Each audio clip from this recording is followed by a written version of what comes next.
All right, guys, welcome back into another PGA DFS video. My name is Eric Paulzine. Going to be breaking down the Memorial Tournament for you guys. Going to give you the course preview, the top picks in each price point range, highlighting the core plays as they come, and then going to give you guys a first look build to start off your week. But as always, I like to do that quick recap of the previous week, so we'll get into that, and then we'll get into this field. So last week was a very interesting week. Outright-wise, it was a little bit annoying, not going to lie, having Davis Riley and Harold Varner both very much choke. I mean, Davis Riley hit an OB tee shot that really shouldn't have happened, and then Harold Varner just really crumbled. You know, all in all, it's a week that, it was a standard fantasy golf week where the players that we expected to come through really did, except for kind of two players. That was Brian Harman and Billy Horschel. And Billy Horschel just had two bad shots. Brian Harman had one bad round. All in all, that's kind of how it goes. I love having weeks where the players that we thought were going to do well, like the core plays and high exposure plays, they do well. And, there's going to be a couple of miscuts mixed in there as well. That's going to happen. But overall, we'll take that week. The Memorial Tournament. So this is a harder scoring track. They made it a longer scoring track as well. So they made the course renovations in 2020, pretty much they freshened it up, made it more of a modern course, just add some length to it, changed the greens a little bit, but really it ended up playing the same. The key stats that were from 4 years ago were still true last year and in 2020. So the key stats that we're looking at this week are going to be the same as those ones. So we do see ball striking, birdie to bogey ratio popping up, but also strokes gained off the tee, which really surprised me. So the winner's average rank in strokes gained off the tee is 10th, which is pretty good. That's better than strokes gained around the green, and it's better than strokes gained putting. This is very much a course where you do need to make some birdies, but you can't be making bogeys as well. GUR, strokes gained approach, is all going to be key. That's why we're looking at ball striking. Course history-wise, this is a tournament in which it does favor a little bit more of course history. You just kind of got to know your spots, know where to miss and whatnot. A lot of strong players in some good recent form. Cameron Young popping up there. Keegan Bradley, guys. Cameron Smith, Will Zalatoris, Matt Fitzpatrick. Lots of stellar plays. Sorry for this graphic. It's supposed to say the Memorial Tournament, but here are the four players that I'm going to be highlighting in each price point range, so let's get into it. I do want to point off one thing. It is kind of a fun thing. So Jon Rahm last year had a withdrawal. The books gave him the victory, so I gave him the victory as well. So technically we had two winners last year, if you want to include Patrick Cantlay in there. And then as well, we want to go back 2 years ago as well. We had Jon Rahm win at the Memorial Tournament, but we also had Collin Morikawa win at the Workday Charity Open. Now, it played a little bit easier, but that was really the biggest difference. All the key stats that we're on were still the same key stats, and that's why I want to look at course history for that. So, I mean, what we have, 1, 2, 3, 4 winners in the field over the past 2 years. Kind of funny there. Just a funny thing there I want to point out. Interesting tournament and the dynamic of that. Just when you're looking at it like this, it's kind of strange. But we can see the top 6 players here. So Jon Rahm, first, 27th. And first with an asterisk, he had a huge stroke lead. I mean, the books paid out people with that outright. So, we're going to count it. Top pick in the model, but, strong course history there. Rory, pretty strong course history, not checking all the boxes with that miscut 4 years ago, but still a strong play. Patrick Cantlay would be checking all the boxes if it wasn't for that weather miscut. Strong play there. Collin Morikawa, a little bit lacking in recent form, I guess, but still strong play, checking all the boxes. And then Xander Schauffele, really the easiest of the plays, checking all the boxes. I mean, they're all stellar plays, but I do want to start off with Xander Schauffele. So Xander Schauffele has just been a stud. We can see 13th, 5th, first, miscut at the Masters.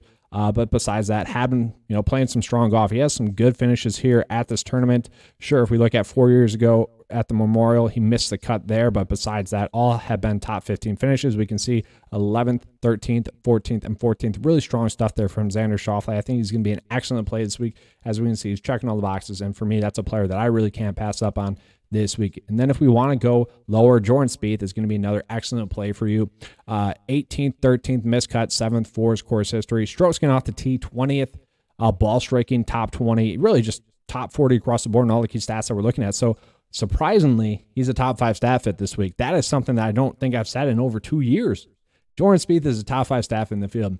Really ranks out well in Specialist. Once again, Specialist is just highlighting all the unique key features for that week's tournament, whether if there's weather in there, how the course is going to play, harder scoring track. It's a Parkland-style course, Jack Nicklaus course design, bent greens. We kind of like to put that all into one data point, and that's going to be the Specialist rating. Top 10 there. Course history rank, top 20, recent form rank, top 25, has been getting better as of recent. We can see 7th, 34th, 2nd, 1st, so 4 straight make cuts in a row. Top 10 pick in the 9-5 model. I really like Xander. I really like Jordan. One, because they seem like they're going to be safe plays, just kind of given that course history. But also they're kind of just checking all the boxes. And then we're going to get a little bit lower. We're going to get a little bit risky here. I do like Matthew Fitzpatrick, and I do like Shane Lowry. Starting out with Matthew Fitzpatrick, we can see he's made 3 out of 4 straight cuts here at this tournament. Missed the cut last year. Oh well there. Pretty good off the tee there. Pretty good ball striking. Pretty strong strokes or effective scoring. That's that 9-5 only stat. That kind of just tells us likelihood to make the cut, likelihood to not shoot themselves out of it, then also upside. We're kind of just measuring that all into one data point there, one key stat, and that's what Matt Fitzpatrick is ranking out there. That's pretty good. Some of the other players around him are actually a lot better, but still not terrible. Why we really like Fitzpatrick is, one, his specialist rating, ranking out 3rd in the field and 4th in recent form rank. He has had some stellar finishes as of recent. Let's pull it up here. 5th, 2nd missed cut, 14th, 5th, 10th, 6th. I mean, he has been rattling off a bunch of strong finishes. It's honestly, I would say it's surprising that he hasn't won, but at the same time, that PGA Championship, it was funny because everyone that was on top of the leaderboard that seemed like they had a chance to win, besides Jordan and besides JT, were all failed outright bets. They had been failed outright bets for a reason. They just haven't been able to clutch up. And I guess another failed outright bet is going to be Shane Lowry. Shane Lowry, to me, is a very interesting play. Once again, a really strong specialist. We like to see that. 21st best stat fit. No real weaknesses in his game. A little bit in strokes gained approach and ball striking, but I'm not too worried about that from him. We can see 33rd in course history rank. So he had a 6th place finish last year, which is strong. Miscut, and 39th. We'll take that. 2 out of 3 miscuts with a top 10 finish. I do like that from him. Recent form rank, top 12. 2 top 25 finishes, and then was just a stud prior to that. 8 straight make cuts in a row, ranks out 12th, best in the 9-5 mile. He is going to be a really strong play this week. But those 2 players are a little bit too risky given their price point. Yes, I want some of them in GPPs, but when we're looking at risk or reward, that is going to be the mid-tier here. So someone like Cameron Young, who 9th best recent form in the field, I mean, he is just stellar right now, guys. I said, I don't know, 2 months ago that I was never not going to outright bet Cameron Young again. And lo and behold, I didn't at the PGA Championship, okay? I just didn't see him winning that tournament, and I'm kind of glad that he didn't, because I want to be there for when he gets his first PGA Tour win. And this is a tournament in which we do see course history matter, so I'm not sure that's going to come this week, and I don't know. We're going to have to see if I end up on my outright betting card. The FOMO might kick in. I don't think it's a great outright bet. And it's not a great cash play either, because, once again, I do want to see course history, okay? It's not too far-fetched to see him struggle. We saw that at the Players' Championship. We saw that at the Dell Match Play Tournament, and we saw that at the Masters. Now, yes, he's had, 3 straight tournaments in which he could win. He's a great GPP play. Not sure he's a cash play. We'll figure out if he's going to be an outright bet. Let's just go back into it again. Top 20 specialist. Top 12 staff fit. I mean, strokes getting off the tee, 2nd. Effective scoring, 16. That's really good. Ball striking, real no weaknesses in his game there. Just a really strong play. And then Max Homa. So I'm not going to lie, if it wasn't for the top 10 finish last year at this tournament, I wouldn't love Max Homa. But that's also kind of why you got to look past course history sometimes. So prior to last year, he had finished 2 missed cuts and a 37th. Now, maybe it's just going through a bad stretch of golf. That's kind of the worry, I guess, with looking at the Memorial and the Workday back-to-back. They were back-to-back weeks, and, he could have just had a bad 2-week stretch there golf-wise, okay? It's one of those very interesting things. But we can see a really strong staff at top 20 or top 30 or better in all the key metric or stats that we're looking at. That is really strong. Really strong cut-wise as well. 22nd, 23rd, 13th, 1st. I mean, the guy has just been playing really well. 8 straight or 10 straight make cuts in a row on the PGA Tour. Had, a little bit of struggle at the Zurich. Played okay at the Masters. Didn't play all too well at the WGC match play tournament. Oh, well, but, pretty strong this whole season. He's someone that I do expect to play well once again this week, but he is priced up a little bit. You have other golfers in there like Davis Riley, who kind of a poor man's version of Cameron Young, if you will. Not as good of a staff fit slightly, but still a quality play. But I actually like Corey Connors. So Corey Connors is going to be a golfer that has some Ohio ties. And, he has made the cut 4 straight times. So I think that is going to play into it a little bit. Having those local ties, I do think will be kind of a key thing there. Really strong off the tee, really strong and effective scoring. He is coming off of a miscut, and that miscut was brutal. It wasn't anything good, and I believe he had the good tee time, the good weather tee time, so it wasn't anything good. Prior to that, he had been playing some really strong golf. He still ranks out top 20 in recent form rank. Really, he's just a casually good play. I wish he was like 8K. That would make me feel much better about him as a play. And that's the theme this week's thus far, is that a lot of weeks there are just plays that we have to make given their price point, and we just kind of accept what happens. That's just kind of how it goes sometimes. Like I guess Billy Horschel and Harold Varner are perfect examples of that, and it would sound a lot better if Harold Varner ended up not choking there. But given their price points last week, they're just the correct play, just checking all the boxes. It's tough to not play those guys. We saw that with Keegan Bradley, I think like 4 weeks ago now, where he's like the second best pick in the 9-5 model, ended up finishing second that week. That's just kind of how it goes, and you just kind of have to play those guys when they're the correct plays at their price point. We really don't have that this week, which I personally like. That's a good thing to me. A player that's popping up is going to be Mito Pereira. Same thing with Cameron Young, where, we don't have that course history. So how much can we truly love them? Yes, he's going to be a strong play, but I do want to see those starts. So will I have him as an outright bet? We'll have to use the wait and see approach. Still a top 15 staff in the field, really strong specialist. And that's one of the things that has been popping up with Mito a lot. Is like on these harder scoring tracks, he's just a good specialist. So he's made 3 straight cuts in a row. 7th, 3rd, 17th, miscut prior to that, and then had been playing pretty good golf prior to that as well. Just going down the list, we can see pretty good stuff there from Mito. So not a terrible play. I would say at 8K, I like him. Kind of the same play as Davis Riley and Cameron Young. That's going to be up for you guys to decide what you want to do with him as a pick. So the next player I'm going to get into is going to be Billy Horschel. So Billy Horschel has made me look really smart like 10 weeks this season. And, he is someone that I'm kind of pissed off because he should have been chalked the last 2 weeks and he just wasn't. And it worked for people. Okay, he did have the bad weather split 2 weeks ago, so I kind of get that. And then last week, it was just strange that he wasn't chalky. And, man, 2 bad shots cost him. You look at his round 2, he was like -3 or -4 through the round. 1 bad shot. It was like a water ball on 9, I think it was. Derailed his whole round and his whole tournament. Ended up missing the cut. Needed to make a birdie on one of the last 3 holes. Couldn't make a putt, and then, got aggressive on the last hole.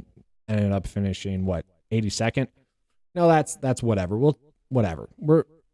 I don't want to say we write that off because it's been 2 bad starts in a row, but prior to that, had been playing some really good golf. I'm definitely not going to have as much exposure to him as I had in previous weeks, but he's still a good play. I mean, 4 straight made cuts at this tournament, 67th last year, not that good. 13th, 7th, and 9th prior to that. I mean, that's really good. 11th best course history, still a top 20 in recent form rank, still a good specialist, still a good stat fit. Overall, still ranks out top 20 in the field. Like, it wouldn't be too shocking to see it where Billy Horschel just needed to miss a cut, that mental miscut, where it could be a good thing, where kind of just need to reset. He's been grinding out a lot of tournaments where, he's been close to winning, grinding out made cuts here and there.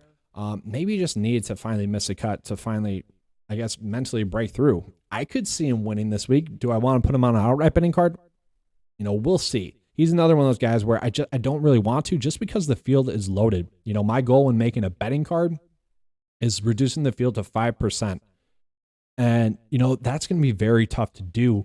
Some of these guys like Mito, like Billy Horschel, like Cameron Young, I don't know if I'm going to be able to end up on them just because, that's kind of my strategy. And part of my strategy with doing that, for those of you guys that don't know, is that typically speaking, you can find a really strong live ad in round 2 or even possibly like 3 and 4, but like really in round 2.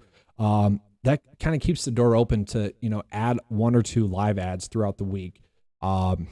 And still have been able to hit 9 outright winners by reducing the field to, I think it's like actually 4.87% of the field. So, pretty good stuff there. But, maybe Billy Horschel, that's my long way of saying, maybe Billy Horschel is going to be someone outright wise that we'd look to add after round 1. That might be the approach to go with. He's someone that I would kind of monitor that way. Whereas Mito and Cameron Young, those 2 guys have been absolute studs in round 1 scoring. And so has Billy Horschel, for that matter of fact. But I guess all three of them would be really good round one showdown picks, especially if they have a favorable AMT time. Maybe that's just the approach to go with. Maybe first round leader bets for all three of those guys, and then, wait and see. I might do that. That might be the approach to go with for those guys because they're good plays. Okay, sorry. That was a little bit of fluff. That was a little bit of ranting. I apologize. I kind of peeled the door open for how I peeled the door open. No, peeled the book open for my betting strategy there for you guys. But Adam Scott, man, holy crap. This guy has really, let's just pull it up. So last week, 2 weeks ago at the PGA Championship, missed the cut with really one terrible shot, one bad hole, missed the cut there. The Players Championship, exact same thing. The Players Championship, the exact same thing there with Adam Scott, where one bad shot was the reason he missed the cut. So really, Adam Scott's tournaments have really been decided by, has he hit that one really terrible shot that has led to a blow pull or not? And this is a harder track, so it could happen this week. If it doesn't, I do see him potentially getting a top 20 finish. Like, he could be a strong play. He's finished 16th and 2nd. I like that from him. Top 25 pick in the 9 to 5 mile. Pretty decent play. Just, what do you want to do with him? You have to decide, is he a strong player or not? I'm struggling with him. I really am. CT Pan is casually just a good play. 3 straight make cuts in a row at this tournament. 6 straight make cuts on the PGA Tour. A lot of you guys know that I've been on CT Pan for pretty much that whole little cut streak that he's been on. I typically like to keep rostering a guy during those made cut streaks until they let me down. Now, I'm not going to have him as a core play or high exposure play, but he is someone that I do really think is going to be a potential made cut, and that's really all I want out of him as a play. And then, there's a lot of quality names down here in the 7K range, like Danny McCarthy, I expect to make the cut. I do like Harris English bounce back week. I do like Brian Harmon bounce back week. Matt Kuchar's fine, but, Alex Noren's okay as well. There's a lot of decent names. Patrick Reed is an interesting one to me as well. 5th, 10th, and 39th for course history. He has been playing better golf as of recent. He is someone that has been trending in the right direction. I could see giving like a little bit of a low exposure tag to him. So as you guys can see, I haven't listed off any core plays yet, and that is the problem with this week. Like, to me, I do see Xander as a core play.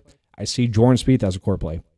I also see Jon Rahm as a core play. Patrick Cantlay, not exactly a core play coming off of that missed cut, more of a high exposure play, but that's the problem. The top plays are really the top plays on the board this week. We're going to have to use the value tier to be able to maybe fit in Jordan Spieth and Xander if we want to go that route. Or if we do want to fit in some risky plays like Cameron Young, Mito, Davis Riley or something like that, you'd have to go a little bit. I don't think you have to get crazy with it, but like, you want to mix in some safety with that. And you just can't exactly do that this week when you go Xander and Jordan. That's the struggle this week. So we are going to have to find some values if we are trying to go Xander Jordan, which I'll show you guys at the end of this video. So one player that really I like every week is going to be Troy Money Merritt. Pretty good course history here. 5th, missed cut, 22nd, 17th, pretty good stuff there. 3 straight make cuts in a row, 42nd best pick in the 9 to 5 mile. So he does rank out as someone that should make the cut. We'll take that from him. Another play is going to be Patrick Rogers, who Patrick Rogers has went MC, top 20 MC. He is someone that has made 5 straight cuts in a row now. So I don't mind that. We're kind of just tracing the 5 straight make cuts now. That's something I like. Don't love him as a play. A play that I do really like is going to be Brendan Steele, guys. 37th, 13th, 52nd, and 41st for his course history. Pretty strong off the tee this year. Recent form has been pretty good as well. 9th, 51st, 7th, 48th, 6 straight make cuts in a row. I mean, that is hard to ignore. I don't want to say he's a core play, but once again, this goes back to my thing about sometimes just given the price point, there are players that you just can't pass up on because they are the correct play. That is kind of Brendan Steele here, who he's a terrible stat fit. Okay, I want to point that out. And he still is in the 42nd best recent form. Like, that is not that good. But at 6.6, all he has to do is make the cut. All he has to do is do what he did the past 4 starts at this tournament. And he's going to be paying off for you guys. We'll see. But I don't hate that. Like, he's not like a core play or high exposure play, but he is the correct play at his price point. And that's the difficult part. Like, if you are going Xander and Jordan for that safety and upside on the top end, Brendan Steele makes a lot of sense. And then just going with another value play. He's going to be lower on. I don't mind like somebody like Peter Monlandi. I do expect him to make the cut. He's okay. Danny Willett, I do like as well. 3 straight make cuts at this tournament. 3 out of 4 straight make cuts on the PGA Tour. Decent value as well. But I do want to point out Justin Lauer, who has now made 4 straight make cuts on the PGA Tour. He's been someone that I've been casually targeting. He is an Ohio boy as well. So I don't know if he has any course ties here, but, he is an Ohio guy, 4 straight make cuts on the PGA Tour. We'll take that out of a value play. That is something that is going to intrigue me a little bit. I do want to point out, like Jason Duffner, 4 straight make cuts as well. He is an Ohio guy, has local ties, so it's no real shock there that he has been playing well. Another value play is going to be Mackenzie Hughes, who has made 2 out of 3 make cuts at this tournament, including a top 10 finish in 2020. That's all stuff to pay attention to, especially when you're getting to the value range where you need to find something that makes something unique. All right, so we are going to make a lineup from those plays here. Let me get zoom back in on the screen for you guys. All right, so here we go. So I do want to put in Xander. We'll see how that works. And then I'm going to go Jordan. We'll see how that works. And then from there, it's tough because, like I said, obviously John Rahm core play, Xander Schauffele core play, Jordan Spieth I think is a core play. That doesn't leave us. Everyone else is pretty much just strong high exposure plays or strong mid exposure plays. And really the difference for me is that safety and price point difference. We don't really have that from anyone below Jordan, really. That's the problem. So I will go straight to Brendan Steele there just to see what it looks like, how this build's coming out. Let's find him. So 6.6, 63% chance to make the cut. I like that from him. That's pretty good. Let's try to fill in now. See, and this is where I'm struggling right now. This is really the struggling part of the week right now. I do not mind Keegan. Mito's fine. Corey Connors I like. The problem with Corey Connors is I would absolutely be all over him as a play if it wasn't for that missed cut at the PGA Championship. And it's just tough to ignore something like that. Even if the weather was crazy like that, he's an okay play. Obviously, I already mentioned that. But this is where I'm struggling with, guys. It is tough to fit those guys in. Part of me just wants to go, hey, accept just 5 out of 6. We're going to go with a safe approach, a fair and balanced approach. And we're just going to go Fitzpatrick, Shane Lowry, Cameron Young, Max Hova, Corey Connors, whatever, Mito. And then just hope for the best. Obviously, we're a little bit overpriced there. We'd have to, finagle this a little bit. But I kind of want to go a fair and balanced approach like that to really just lock in a strong build. Obviously, we can't do that this week, though. So let's try that again. Let's do this one more time, and then I'll be getting out of here. So Jordan. Xander. That's a lot there. That's what makes it tough.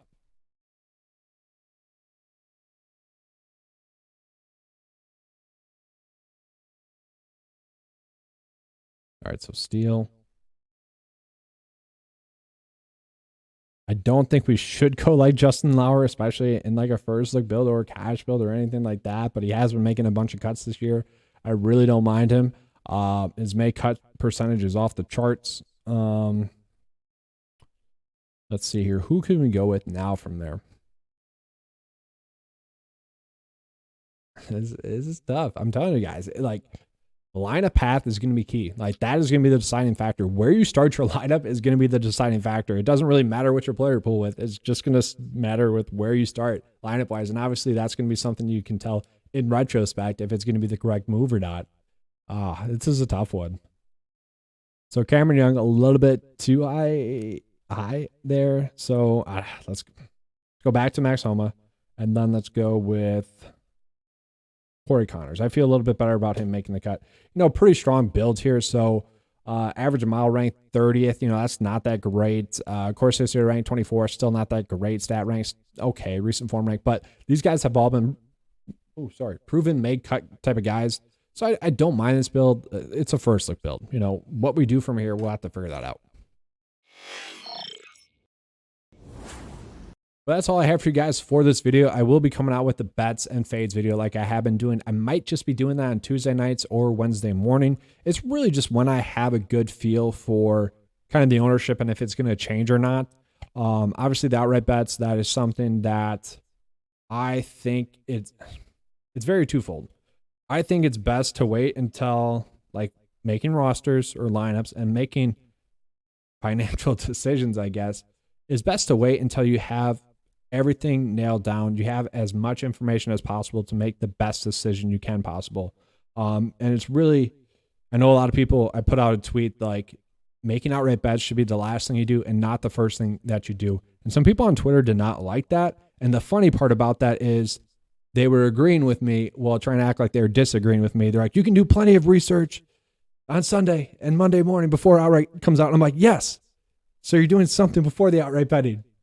You're doing research before that. Okay. So like the thought process behind it is I see way too many bad bets on Monday morning and Monday in general. It's like, sure, there might be one or two guys that you really like. Bet them. Or if you are someone that has some discipline and can cash out on a ticket, that once you get all the information in and once you are comfortable with that week's tournament, and you want to cash out on someone that is now a bad bet, go ahead. Okay. Like my whole process, and I've told you guys this, it's narrowing it down to 5% of the field and, going with that. If we can hit a winner, 26% of the weeks by doing that, it's going to be a strong year.